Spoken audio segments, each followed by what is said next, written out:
Gerald McRaney spent decades playing men who seemed completely self-reliant, tough characters who could handle danger, pressure, and heartbreak without showing much emotion. But behind that rugged screen image is a much more personal story.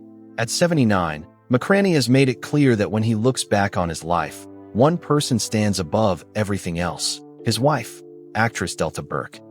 Born August 19, 1947, in Collins, Mississippi, McRaney did not take the usual path to Hollywood. After discovering acting as a teenager, he attended the University of Mississippi before leaving school and working in Louisiana's oil fields.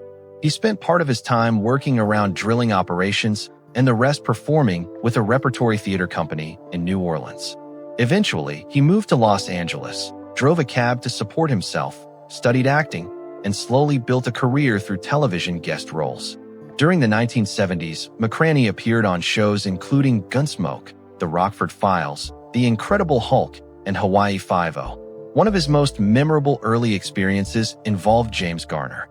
McRaney has recalled how Garner went out of his way to welcome him when he was only a guest actor, and later took time to meet McRaney's visiting parents.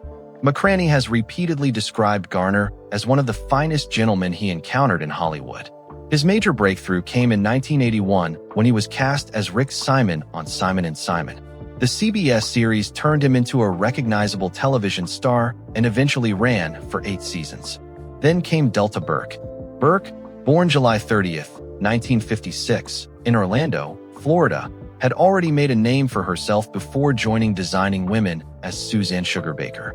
Her beauty, humor, and Southern personality made Suzanne one of television's most memorable characters. McRaney and Burke had actually crossed paths before becoming a couple. But when Burke appeared as a guest star on Simon & Simon, McRaney finally made his move. He later recalled being immediately captivated by her. Their first date was followed quickly by another, and during that second date, McRaney proposed. They married on May 28, 1989, at the Beverly Wilshire Hotel in Los Angeles. For Burke, the relationship became especially important during an extremely difficult period in her life. Her struggles with depression, intense media scrutiny, and painful experiences surrounding Designing Women have been well documented. She has credited McRaney with accepting her for who she was and giving her a sense of security she had struggled to find elsewhere. Their marriage, however, was never presented as perfect. They went through serious difficulties and periods of living apart, including a highly publicized separation in 2012. Yet they did not divorce. Instead, they worked through their problems and eventually reunited. Burke has explained that despite the difficult parts of their relationship, there was simply too much love and history between them to walk away permanently. McRaney has also credited Burke with helping save his life. When she encouraged him to have a medical issue checked, doctors discovered an early-stage lung cancer. The cancer was successfully treated, and McRaney has said he believes her insistence helped ensure it was caught in time. That may explain why his answer about the secret to their long marriage is so simple. When asked about their enduring relationship, McRaney has essentially pointed back to the same woman who has stood beside him for decades, Delta Burke. Their story isn't a fairy tale without problems.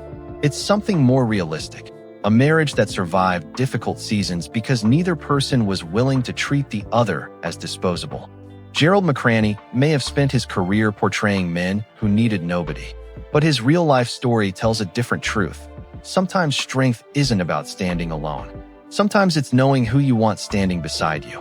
For more stories about the lives, loves, and untold chapters of Hollywood legends, subscribe to Hollywood Bulletin and stay with us for the next story.